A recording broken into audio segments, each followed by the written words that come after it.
Hi everyone, today we are going to start our new batch for CSIR NET GATE and IIT JAM. I hope so this batch is very useful for those aspirant who can't buy or afford any types of coaching. So let's get started. We start our chemistry classes with organic chemistry and the topic is GOC. I think GOC is the basic part and अगर हमारा GOC मजबूत होता है तो हमें आराम से reaction समझ में भी आ जाती है एंड हमें रिएक्शन करने में बहुत आसानी होती है. इसके लिए अगर मैं आपके सामने एक रिएक्शन लिखूं जो कि बहुत वेल नोन एग्जांपल है, जैसे सी, अगर हम कोई एल्काइल हैलाइड ले लेते हैं लेट्स, और इसकी रिएक्शन हम अमोनिया से कराते हैं, तो ये होता है कि जो नाइट्रोजन के इलेक्ट्रॉन्स होते हैं, नॉन बॉन्डिंग इलेक्ट्रॉन्स होते हैं, वो यहाँ अटैक करते हैं और हमारा CI बॉन्ड ब्रेक कर जाता है and the reaction is proceeding in this manner. CH3HH. But sometimes अगर हमें नहीं पता होता कि ये CI बॉन्ड ही ब्रेक करना है तो हमें हमारे मन में ये भी ख्याल आ सकता था कि ये CH बॉन्ड क्यों नहीं ब्रेक करा, या CI बॉन्ड ही क्यों ब्रेक करा, या नाइट्रोजन के नॉन बॉन्डिंग इलेक्ट्रॉन्स नहीं क्यों अटैक करा है. इन सबको जो आंसर करती है वो होती है हमारी GOC. एंड GOC का सबसे फर्स्ट पार्ट है जो मैं आपको समझाना चाहूँगी, जो कि वेरी बेसिक है और हमें आना चाहिए किसी भी रिएक्शन को समझने के लिए, वो है हमारे फ्रंटल मॉलिक्यूलर ऑर्बिटल्स. इस क्वेश्चन को समझने के लिए हमें कुछ चीज़ों की ज़रूरत है. चलो पहले वो समझते हैं. Then FMO is a frontier molecular orbitals. These are the two types. HMO highest occupied molecular orbitals and LUMO lowest unoccupied molecular orbitals. Highest occupied and this is the lowest unoccupied molecular orbitals. इन दोनों को ज़रूरत हमें हमेशा reactions को समझने के लिए पड़ती है. अगर मैं इनको बहुत इजी वे में आपको समझाना चाहूँ तो इन्हें हम इनऑर्गेनिक पर MOT के बेस पर समझ सकते हैं, क्योंकि MOT मोस्टली हमने जनरली पढ़ रखी होती है. Let's take an example of H2 molecule, the simplest molecule. अगर हम H2 का MOT डायग्राम बनाएं तो जो ये ऐसे बनेगा. H की एनर्जी लेवल्स हम दोनों बराबर में इसलिए दिखा रहे हैं क्योंकि दोनों एटम सेम है, इनकी इलेक्ट्रोनेगेटिविटी भी सेम है, तो हमने इनके एनर्जी लेवल को बिल्कुल सेम दिखाया है. H में इलेक्ट्रॉन्स प्रेजेंट होता है 1 1.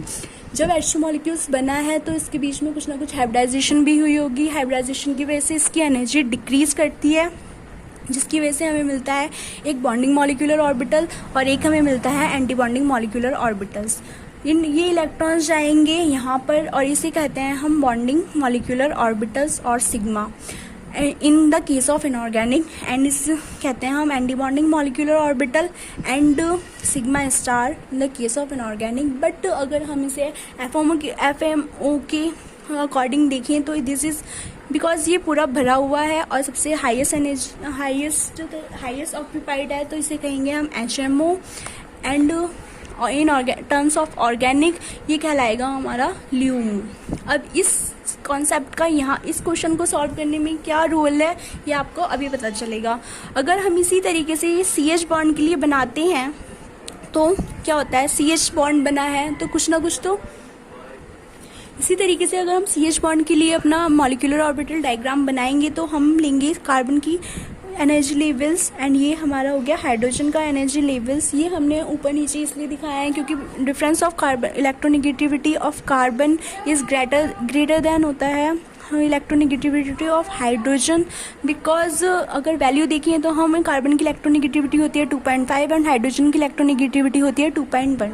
अगर आपको नहीं पता है कि इलेक्ट्रोनेगेटिविटी से क्या इफेक्ट पड़ता है तो देखिए, जो हमारा कार्बन होता है वो ज़्यादा इलेक्ट्रोनेगेटिव होता है क्योंकि किसी भी पीरियड में लेफ़्ट टू राइट मूव करने पर इलेक्ट्रोनेगेटिविटी इंक्रीज़ करती है.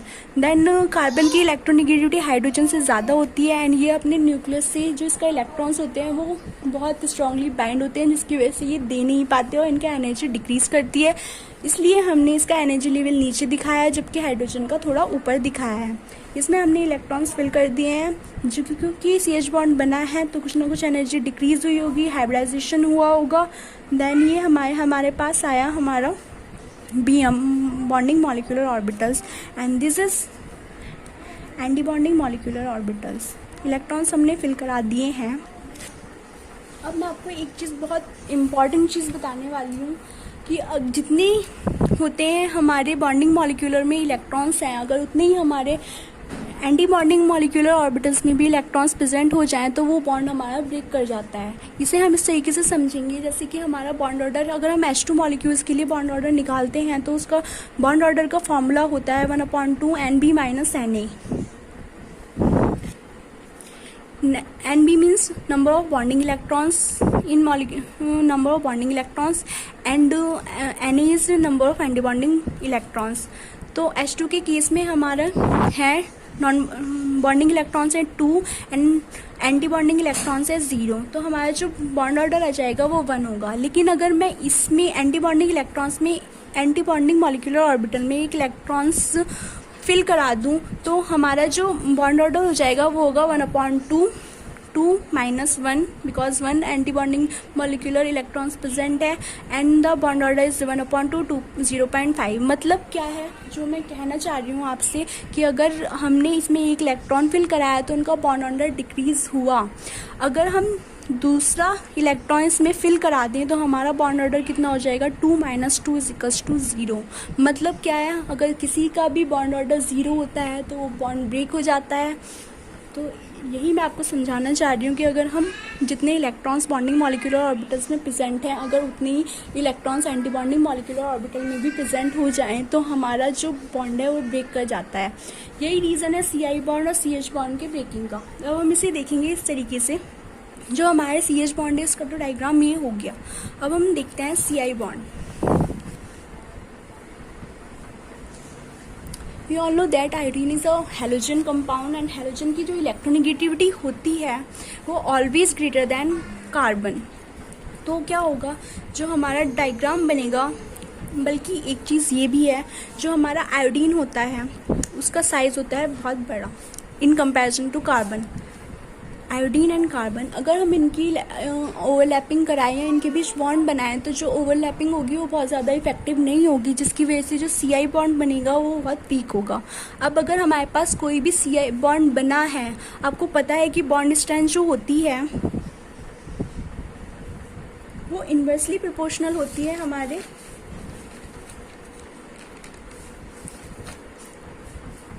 एनर्जी की। मतलब कि जितना भी ज़्यादा स्ट्रॉन्ग बॉन्ड होगा उतनी हमारी एनर्जी कम होगी। इसे हम MOD के तौर पे इस तरीके से दिखा सकते हैं। हमारे ये I की इलेक्ट्रोनेगेटिविटी ज़्यादा है तो इसका एनर्जी लेवल होगा हमारा नीचे, और कार्बन की इलेक्ट्रोनेगेटिविटी ज़्यादा है तो इसे हम थोड़ा सा ऊपर दिखाएंगे। क्योंकि बॉन्ड तो बना है, चाहे वीक ही बना है, लेकिन कुछ ना कुछ तो उसकी एनर्जी डिक्रीज हुई ही होगी। अगर वीक बॉन्ड है तो इसकी एनर्जी इतनी ज़्यादा डिक्रीज नहीं होगी, थोड़ी सी होगी लेकिन होगी। तो ये हमारा बन गया bonding molecular orbital and this is बन गया हमारा anti bonding molecular orbital and electrons are present in bonding molecular orbitals. अब अगर हम CI एंड CH को कंपेयर करें तो क्या होगा, ये जो एनर्जी गैप है, क्योंकि CH बॉन्ड जो है वो CI के कंपैरिजन में स्ट्रॉन्ग बॉन्ड है। इसका रीज़न ये है कि CH की इलेक्ट्रोनेगेटिविटी में ज़्यादा डिफरेंस नहीं है, क्योंकि 2.5 और 2.1 एज कंपेरेबल है and the size of carbon and hydrogen is also comparable. But CI bond is weaken because iodine is large size and electronegativity में बहुत डिफरेंस है, तो वीक बॉन्ड है, जिसकी वजह से जो हमारा CH का जो एनर्जी गैप है वो ज़्यादा होता है, क्योंकि एनर्जी ज़्यादा डिक्रीज करती है। स्ट्रॉन्ग स्ट्रेंथ बॉन्ड की स्ट्रेंथ ज़्यादा है, मतलब CH बॉन्ड स्ट्रॉन्ग है तो एनर्जी ज़्यादा डिक्रीज करेगी, जिसकी वजह से ये गैप ज़्यादा होगा। एंड जो CI बॉन्ड है वो वीक बॉन्ड है, जिसकी वजह से ये एनर्जी कम डिक्रीज करेगी, जिसकी वजह से ये जो एनर्जी गैप है CI का energy gap of CH is more than CI। तो इससे क्या होगा, ये जो है ये LUMO CI की केस में ये LUMO है and this is a HOMO। तो जो हमारा नाइट्रोजन का लोन पेयर है वो क्या होगा, वो यहाँ CH में जाने की बजाय जाएंगे CI के एंटी बॉन्डिंग मॉलिक्यूलर ऑर्बिटल या LUMO में। अब ल्यूमो की एनर्जी हमेशा हमें किसी भी रिएक्शन के लिए कम चाहिए होती है। अगर हमें कहीं पे भी इलेक्ट्रॉन सेंटर कराने हैं, ये तो यूनिवर्सल एक तरीके से ट्रुथ है कि अगर हमें कोई भी, तो जो हमारे नाइट्रोजन के नॉन बॉन्डिंग इलेक्ट्रॉन्स हैं वो कहाँ जाएंगे, वो हमारे Ci की बॉन्ड में जाएंगे, क्योंकि जो हमारा LUMO है इसकी एनर्जी लो है in comparison to anti bonding molecular orbital of CH bond because of, और ये तो यूनिवर्सल ट्रुथ है कि जो हर चीज़ वहाँ जाना पसंद करती है जहाँ उसे स्टेबिलिटी मिले, और स्टेबिलिटी कहाँ मिलती है, जहाँ एनर्जी कम होती है। तो हमारे जो नाइट्रोजन के नॉन बॉन्डिंग इलेक्ट्रॉन्स हैं वो हमारे LUMO में जाएंगे, और इसका बॉन्ड, और अगर यहाँ पे ये दोनों इलेक्ट्रॉन्स प्रेजेंट होंगे, यहाँ पे चले गए, तो इनका बॉन्ड ऑर्डर कितना होगा, 1/2, 2 - 2 = 0। सो जो हमारा Ci बॉन्ड है वो ब्रेक कर जाएगा। यही हमारा इस वाले क्वेश्चन का आंसर है। अगर हम इन सब चीज़ों को सम अप करें तो ये है कि Ci बॉन्ड हमारा वीक है in comparison to CH bond, so ये ब्रेक करता है, एंड हमारे जो non bonding electron of nitrogen है वो यहाँ अटैक करते हैं, जिसकी वजह से हमारा ये कंपाउंड बनता है, और ये कंपाउंड नहीं बनता, मतलब CH बॉन्ड जो है वो ब्रेक नहीं होता है, Ci बॉन्ड भी ब्रेक होता है। अगर इन सब चीज़ों को हम और सेकंड चीज़, अगर सेकंड एग्जांपल लें हम CH3 एंड OH-, और आपसे कोई कहे कि इसमें LUMO एंड HOMO बताएं, जो कि ऐसे क्वेश्चन आते रहते हैं, तो हम किस तरीके से बताएंगे। इस चीज़ के लिए हमें ये देखना ज़रूरी है। चलिए मैं इससे पहले आपको कुछ और बातें समझा देती हूँ। जैसे ये एग्जाम्पल है हमारा CH, जो कि आपको समझना ज़रूरी है। ये हमारा डबल बॉन्ड है, इस क्या है हमारा, ये सिग्मा, यहाँ पे पाई है तो कहीं ना कहीं पाई स्टार भी होगा, अगर सिग्मा है तो ये हमारा सिग्मा स्टार भी होगा। अब इसके लिए अगर हम बनाएंगे तो सिग्मा की एनर्जी क्योंकि सबसे कम होती है, फिर पाई, अब जितनी सिग्मा की एनर्जी डिक्रीज हुई है उतनी हमारी सिग्मा की एनर्जी इंक्रीज भी होगी, तो ये हमारा सिग्मा स्टार, और जितना पाई की हुई है उतनी पाई स्टार। तो अगर हम इसके केस में इलेक्ट्रॉन्स डालें यहाँ पे, तो क्या है, एक जो सिग्मा बॉन्ड है उसमें 2 इलेक्ट्रॉन्स प्रेजेंट होते हैं, तो यहाँ पर आ गए हमारे 2 इलेक्ट्रॉन्स, और हमारा पाई बॉन्ड भी बना हुआ है, मतलब 2 इलेक्ट्रॉन्स ऑल्सो प्रेजेंट है, तो यहाँ पे आ गए हमारे 2 इलेक्ट्रॉन्स। तो क्या हुआ, हमारा ये वाला जो है हमारा HOMO and this is LUMO। Also आपने एक एग्जाम्पल देखा होगा, कार्बोनिल कंपाउंड अगर हम लें तो क्या होता है, हमेशा अगर हम इसमें किसी एसिडिक मीडियम में या फिर किसी इलेक्ट्रोफाइल से अटैक कराएं तो क्या होता है, हमारा ये वाला बॉन्ड ब्रेक करता है, और जो है वो हमारा कुछ इस तरीके से हमें मिलता है, वो पॉजिटिव H। अब ये हमें कैसे मिलता है, तो देखिए जो हमारा ये होता है इसमें हमें क्या प्रेजेंट है, यहाँ पे जो ऑक्सीजन होता है उसके पास इलेक्ट्रॉन्स भी प्रेजेंट्स होते हैं, अपने नॉन बॉन्डिंग इलेक्ट्रॉन्स, यहाँ पे हमारे पास पाई इलेक्ट्रॉन्स भी प्रेजेंट है, हमारे सिग्मा इलेक्ट्रॉन भी प्रेजेंट है। बट क्या कभी आपने देखा है कि रिएक्शन कुछ इस तरीके से हुई हो, CO मतलब नॉन बॉन्डिंग इलेक्ट्रॉन्स में इलेक्ट्रॉन ना देके पाई बॉन्ड ने दिए हो, और यहाँ पे हमारा कुछ इस तरीके से बना हो? ऐसा नहीं होता है, क्योंकि क्या होता है, जो हमारा नॉन बॉन्डिंग इलेक्ट्रॉन्स है उसका अगर हम बनाएं तो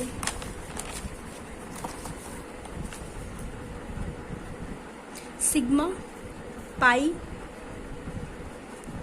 स्टार एंड सिग्मा स्टार। अब चूंकि हमारे जो नॉन बॉन्डिंग इलेक्ट्रॉन्स हैं इन्होंने बॉन्डिंग में पार्टिसिपेट नहीं किया है, इन वाले electrons not participated in bonding, so इनकी एनर्जी ना तो इंक्रीज करती है और ना ही डिक्रीज करती है। तो अगर हम इसमें इसे इनमें दिखाएं तो ये एनर्जी जो है वो लाई करती है यहाँ पर कहीं, तो इसे हम कहते हैं नॉन बॉन्डिंग ऑर्बिटल्स। तो ये जो हमारा नॉन बॉन्डिंग ऑर्बिटल्स प्रेजेंट हो गया, तो अब अगर हम इसमें भरें इलेक्ट्रॉन्स तो क्या होगा, हमारे ये वाले केस में CO के केस में अगर हम लें तो ये हमारा sigma, pi and non bonding electrons. तो हमारे सिग्मा में भी इलेक्ट्रॉन प्रेजेंट है, पाई में भी इलेक्ट्रॉन प्रेजेंट है एंड नॉन बॉन्डिंग में भी इलेक्ट्रॉन्स प्रेजेंट हैं ऑक्सीजन की। तो अगर हमें कहीं पे भी कोई इलेक्ट्रॉन्स देने होते हैं तो होमो की एनर्जी हमेशा हमें चाहिए होती है। HOMO required high energy for good donation and LUMO की एनर्जी हमें चाहिए होती है लो फॉर गुड एक्सेप्टेंस।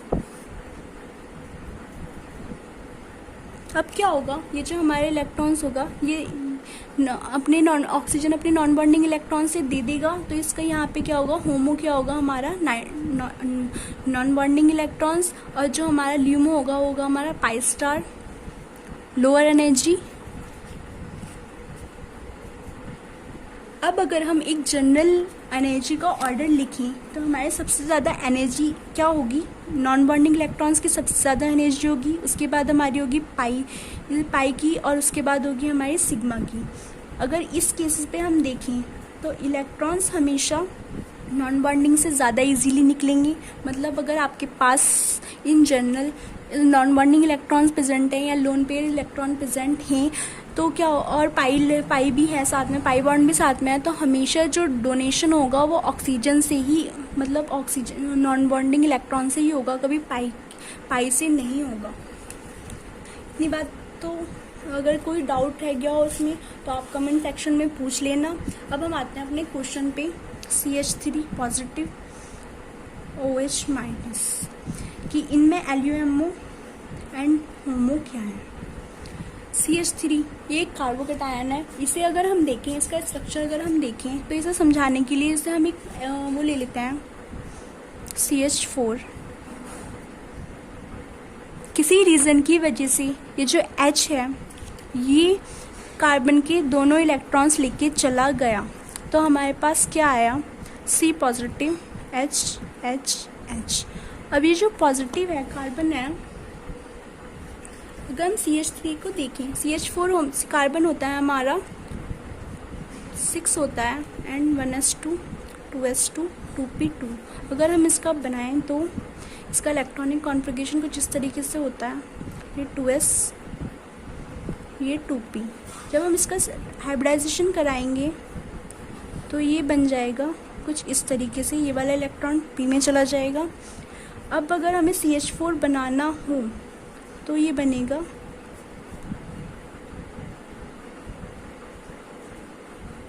ये H।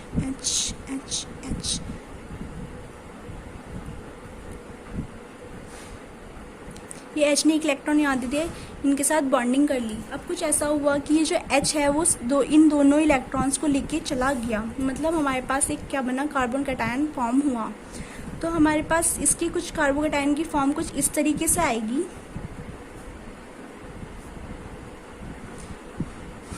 H तो चला गया है ये वाला, तो इसके साथ ये वाला बॉन्ड बने रहेंगे ये 3। और ये जो हमारा p ऑर्बिटल है 2p ऑर्बिटल जो है हमारा, ये क्या होगा, वैकेंट हो जाएगा। अब चूंकि ये वैकेंट ऑर्बिटल्स है और इलेक्ट्रॉन्स को यहाँ पर आना है, तो ये हम ऐसे भी दिखा सकते हैं। इसका एनर्जी डायग्राम, जो इसका डायग्राम होगा वो कुछ इस तरीके से होगा CH3 का, क्योंकि सारे बॉन्ड सिंगल बॉन्ड हैं, तो यहाँ पे आएगा सिग्मा और यहाँ पे आएगा सिग्मा स्टार। अब यहाँ पे हमारा एक वैकेंट ऑर्बिटल भी प्रेजेंट है 2p, इसे हम यहाँ नॉन बॉन्डिंग या इलेक्ट्रॉन्स या फिर p ऑर्बिटल, यहाँ पे हम p ऑर्बिटल इसलिए लिख रहे हैं क्योंकि जो हमारा p ऑर्बिटल है वहाँ पे भी कोई बॉन्डिंग नहीं हो रही है, किसी बॉन्डिंग में पार्टिसिपेट नहीं कर रहा है, तो यहाँ पे कोई ना उसकी एनर्जी डिक्रीज़ हो रही है ना उसकी एनर्जी इंक्रीज़ हो रही है, मतलब एक वैकेंट p ऑर्बिटल प्रेजेंट है। तो अगर हम CH बॉन्ड के लिए दिखा दे तो यहाँ पे इलेक्ट्रॉन्स आ गए ये, एंड ये तो हो गया हमारा, ये हो गया हमारा LUMO of CH3 positive, lowest unoccupied molecular orbital. अब हमें बात करते हैं OH की। यहाँ पे निगेटिव चार्ज है, निगेटिव चार्ज मीन्स इसके पास अपने नॉन बॉन्डिंग इलेक्ट्रॉन्स भी हैं और एक निगेटिव चार्ज भी है। निगेटिव चार्ज कब बनता है, निगेटिव चार्ज जो है वो हमारा 2 इलेक्ट्रॉन्स से मिलकर बनता है, मतलब इसके पास 2 इलेक्ट्रॉन्स प्रेजेंट है as a non bonding electrons. तो जो हमारा HMO होगा वो OH का क्या OH के लिए कैसे बनेगा देखिए। तो जो हमारा ऑक्सीजन है वो डोनेट करेगा अपने नॉन बॉन्डिंग इलेक्ट्रॉन्स, या फिर हम कह सकते हैं जो होमो होगा वो होगा इसका non bonding of oxygen, and जो ल्यूमो होगा वो हमारा होगा p orbital of CH3 positive. तो जो इलेक्ट्रॉन का मूवमेंट होगा वो होगा हमारा HMO non bonding of oxygen to p orbital of CH3 positive.